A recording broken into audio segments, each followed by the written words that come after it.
Okay, cheesy minions, welcome to the NGDL4 finally happening right now. And, yeah, my first week one opponent, actually my entire schedule early in this season is incredibly rough. And it's gonna start with, well, as about as rough as it gets in the NGDL, and that is against Quilliams23, my friend, confidant, and in this season, division rival. So Quilliams23 is a fantastic battler. He's done extremely well in every NGDL he's ever played in. Yeah, so this is going to be a really good test of our strength right off the bat. And, yeah, I'm really just hoping for a great match. And that's pretty much what I'm hoping for. So I'm doing these intros once again before I actually play the match, so you get my thoughts about team building and stuff before, yeah, I actually play it. So without further ado, if you missed the Power Rankings video, let me go into the Miami Dolphiones roster just for a little bit here. And yeah, I'll leave the complete analysis if you're interested in that into the Power Rankings video. But if you missed that and you don't feel like going back to that, then Mega Charizard is pretty much the centerpiece of this draft, and I failed to get any Pokemon in the round 1 auction, so I decided to go for a little bit of value. I went for Jirachi, I went for Mega Charizard X, I wanted a Sticky Webber, so I got a Araquanid. Overall, I think this is a pretty solid draft for me, and I can always transform the Charizard X into Charizard Y to abuse the sun with, say, Leafeon. So I think this draft is pretty versatile. I decided to stick with the Charizard X this week. I decided not to transform it into Charizard Y because I figured being able to set up against my opponent would be really good. Now, when I was team building this week, I actually discovered a few weaknesses. I don't have a whole lot of really great hazard removal, and that's actually going to make me run Defog on my Swellow, and it's actually kind of problematic looking at Quilliam's team. Now, Quilliam's team, he made kind of like a blunder in the draft, if you recall from my Power Rankings video. In the auction part of the draft, he actually decided to try to bid up a division rival, MrChabry's round 1 pick, Tapu Bulu, to $37.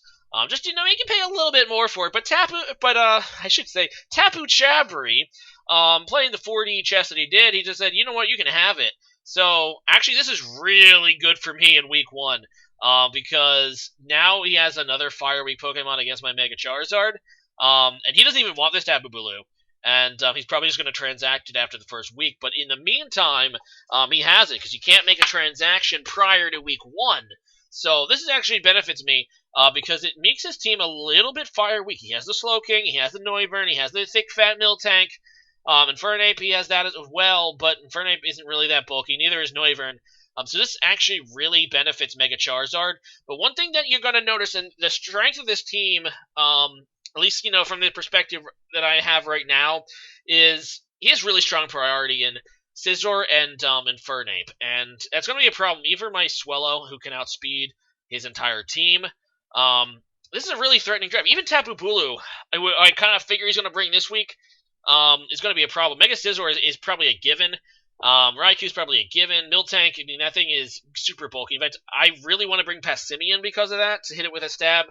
Fighting move, but I actually couldn't fit into the team. I needed Swellow for a defogger because my team is actually a little bit weak to Stealth Rocks. Well, actually, quite a bit with Araquanid and Charizard, and I really failed to get a really strong defogger other than my Swellow and the Charizard itself.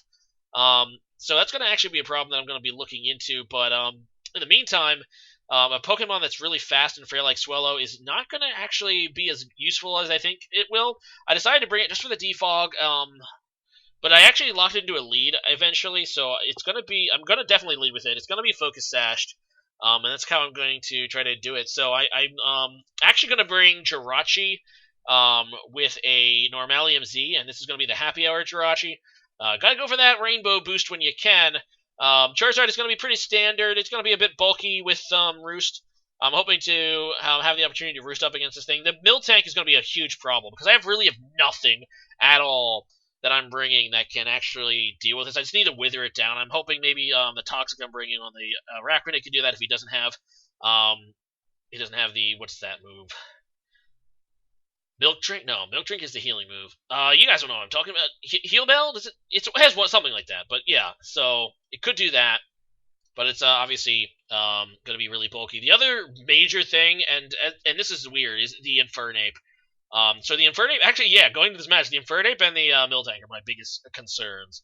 Infernape is going to be a major problem no matter what. He could realistically go with a ton of sets. Choice Band, Choice Scarf, he could even go Life Orb because the priority is that strong with Knock Punch. It's going to be a major problem if it stays around. It can just U-turn at me with like a Scarf or a Band on it, and it's just going to be hugely problematic because my team isn't that fast aside of Swellow. So it's going to be really interesting. And I'm pretty darn nervous, actually. I always get nervous before week 1. Oh, my draft is complete crap. So, yeah. Going into it, I'm, like, really, really nervous. So I'm going to go ahead and play that match in a few minutes. And, yeah, I will be back with y'all in a second. So, right off the bat, the first thing you're going to notice, no freaking Scizor and no freaking Bulu. I kind of figured Bulu might not come because he didn't want it in the first place. But color me shocked, his first pick, Mega Scizor, isn't there. Now, granted, it doesn't have a great matchup against my Mega Charizard X, but at the same time, it actually stops quite a bit of my other mons. So, and plus the Bullet Punch priority is just really strong. So, that's really, really interesting to me. So, anyway, gonna lead with Swellow. Like I said, he goes for a Flare Blitz right off the bat, revealing the Scarf. This is the best thing that could have happened to me, because I'm just gonna go for a Boom Burst. And after that recoil damage, I'm going to be able to take down this Infernape in the first turn, which is huge, because like I said in pregame, Infernape was a huge problem for me, especially if it had a Scarf. And, yeah, that was huge. And I couldn't believe it. He really should have just U-turned. But anyway, in comes the Raikou now. I'm going to be faster. I don't think he's going to bring 2 Scarfers, so I'm just going to go for the U-turn. And I end up going into Crocodile, really hoping he's going to go with the Thunderbolt. But kind of knowing he was going to go for the Hidden Power Ice, this was a really hard prediction for me. And unfortunately, he does go for the Hidden Power Ice. But I'm like, okay, I don't have the leftovers on this. In fact, I have the Chople Berry. I was kind of hoping to maybe trap that Infernape. So I feel like he doesn't see the leftovers. This is good for at least one bluff here. I'm going to just try to go and bluff my Scarf, because he can 2-hit KO me there with Hidden Power Ice. Ends up working brilliantly as I just go for the Stealth Rock. So that was really good for me.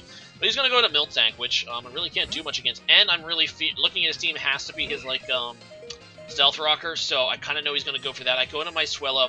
I do that because I really, really, really need to make sure my Charizard can come in without taking X4 effective damage. Plus, this is my last chance to get into Swellow. I do have Defog. Now, I am going to obviously remove my own rocks by doing this that I just set up. But I feel like this is definitely worth it, actually. Because, obviously, I need to get into Charizard, so... Yeah, I'm just going to go ahead and U-turn again as he goes into Slowking, which is kind of fine. Just going to go ahead and U-turn. I decide eventually to go out into my Araquanid, because I figure Araquanid can pretty much take anything from this Slowking due to my strong special defense. Or even if he has, like, does it get Thunderbolt? I don't think it... Does it get Thunderbolt? Even if it does, that would be, like, the worst-case scenario. I don't think it would do that much. He ends up actually going for the Flamethrower, I guess, predicting either Jirachi... probably Jirachi or Roserade, so that's pretty strong for me. I'm just going to go for the Sticky Web now and get those set up. And in comes the Skuntank, which is pretty obvious because it's going to be a defogger of his. So I decided to actually go to my Charizard, and I do that because I really want to get the Mega Evolution up on the Mega Charizard X. So just in case he does get the Stealth Rocks up and I won't be able to defog it away, I can at least get the Mega Evolution in, so I won't take 50% from that. So I'm going to go ahead and Mega Evolve. I end up deciding just to go for the Dragon Claw, thinking that he might switch. But he ends up going with a Foul Play, which I really should have seen coming. Thankfully, I brought a little bit of bulk on this Charizard, so I don't have max attack. And I'm taking that down to 50 HP, and I'm just going to go for a Dragon Claw, like I said. And I'm getting a crit, actually. That might have mattered. But he has the Aftermath, and now I'm like, oh, crap. So I got rid of this Skuntank, but my, like, premier Pokemon is now down to 12 HP, and I really don't want to lose it because it can still do a ton of stuff. I do have Roost. He has a few slow Pokemon that I should be able to Roost up against. I need to sack something, though, because I just don't want to, predict this thing. I decided to go into Swellow. It's just going to be a sack no matter what. So Swellow does go down, unfortunately, but I do get a safe switch here now. I decided to go into Roserade. I know that I can take at least one Hidden Power Ice. I had decided actually to go for the Sleep Powder, which ends up being a major mistake. Because he has a sub, and he's a sub Calm Mindset, so this is really bad. This cannot be understated. So he's going to get a Calm Mind here. I'm pretty sure I can still break this sub with a Sludge Bomb, but this is bad, giving this thing +1, because my Charizard is weak, who's the only Pokemon that doesn't have like a weakness to this guy, except for my Jirachi as well. but Jirachi isn't going to take a Stab Thunderbolt too nicely. So this is not good at all. I do break the sub. He gets the Calm Mind up. He's going to go for the Hidden Power. Doesn't quite take me out even at +1. I'm going to be able to get a Sludge Bomb. Be kind of nice to get a Poison here, but I don't, so that's whatever. In fact, I barely take it down to half. In fact, that might have been a roll just to break the sub. So, yeah, that's really not looking too good. In comes the Hidden Power again, and at this point, everything else I go into other than Jirachi is just going to guaranteed die, so I'm pretty much forced to go for the Z Happy Hour right now. It's a little early. I don't want to do this early, but I don't really have much of a choice. I have to live a Thunderbolt, go for the Z Happy Hour, and hopefully kill this thing with the Zen Headbutt or flinch it. So, if you don't know, the reason I'm not using Heart Stamp is because Heart Stamp is its own event, and Happy Hour, of course, is a different event. So I can't use Heart Stamp, but I can use Zen Headbutt, which has a 20% chance to flinch, but it also has only 90% accuracy. It's also slightly stronger, though, so yeah, I'm just going to go for it. I need to hopefully kill this thing. Thankfully, he switches, which I was super, super happy about, because I wasn't 100% confident that Zen Headbutt could kill that thing if he had physical defense investment. So yeah, that was pretty darn strong. Goes into the Slowking, which is a pretty good switch in for him, because I don't have any move to even hit this thing neutrally. I do carry the Fire Punch for the Scizor, but I do get the flinch here with the Iron Head, which obviously has a better flinch chance. Hoping to flinch this thing to death. But, nope. Just gonna go ahead and Flamethrower me, and I'm like, okay, I live at 2 HP, that's epic! Oh, there's the burn. So, he gets the burn! Are you kidding me? I was so mad! Because Jirachi was looking that he was set up maybe to sweep. But that sucks. That really sucks. At the very least, it does give me a chance to go into Charizard and get some HP back. Gonna go for the Roost. Gonna go for the Dragon Tail. I'm thinking that Charizard has to be the Pokemon I need to set up with if I'm going to win this match, because he has that Miltank still, he has the Noivern still, which is going to outspeed everything, even after Sticky Web. He still has the Raikou. I do get the Sticky Webs up, now that he doesn't have a Defogger, I don't think anymore, so it seems to just be going for Dragon Tail, which is honestly fine. I actually really want him to Dragon Tail me back into my Charizard X so I can get another Roost up. It seems to be just his play right now, but I don't want to risk him predicting that and just going for a Scald on my Crocodile. I was kind of scared just to set up trying to set up Stealth Rocks or something, so I'm just going to go out into my Araquanid again. He is just going to go for the Dragon Tail again, and thankfully it does push me into Charizard X again. As you can see, I got actually some pretty decent HP back after that, even though I'm weak to Dragon Tail. He obviously probably doesn't have any physical attack investment, so it's really not going to be doing too much, even super effective. As you can see, it does, like, what, 20? Pretty good HP gain. So I got Charizard back into green, which is pretty good. And I was contemplating whether I wanted to continue this or if I just wanted to finish off the Slowking. Eventually I decided, and I was down to like 5 seconds. I'm like, oh, I'm just going to kill the Slowking. So that's what I do. I kill the Slowking, and Miltank's going to come in.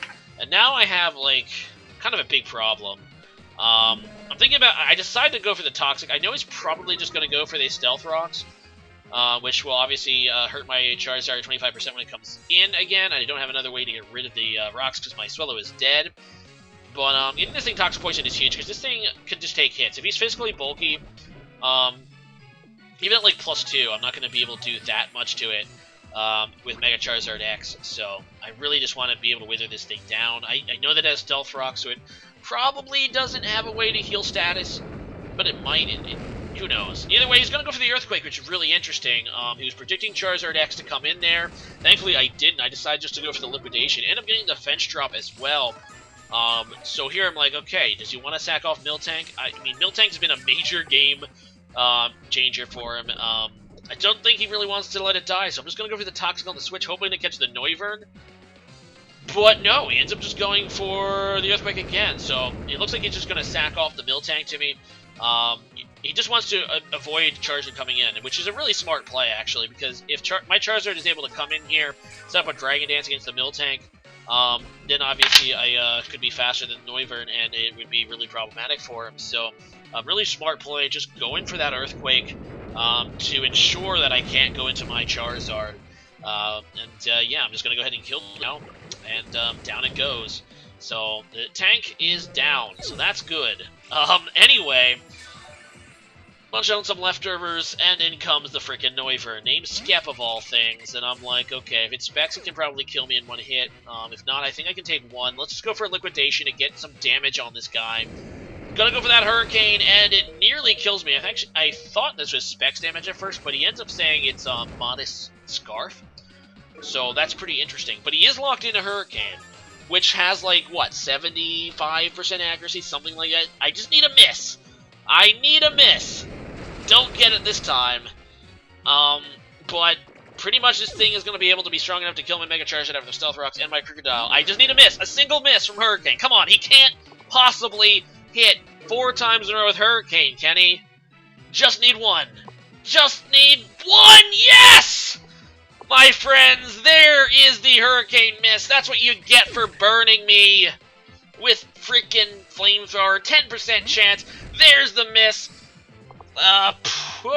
Sticky Web activates, and Crocodile's able to sweep here at the end. What a game. What a really fantastic match to start this season off. I mean, wow, there was some major swings in that match, I feel like.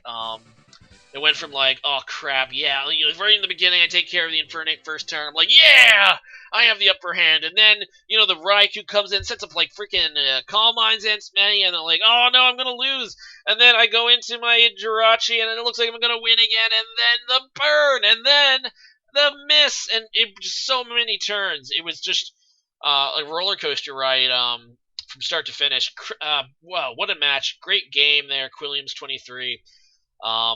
Definitely going to be a rough match in Week 6 when you're going to be able to make that transaction to get rid of Bulu.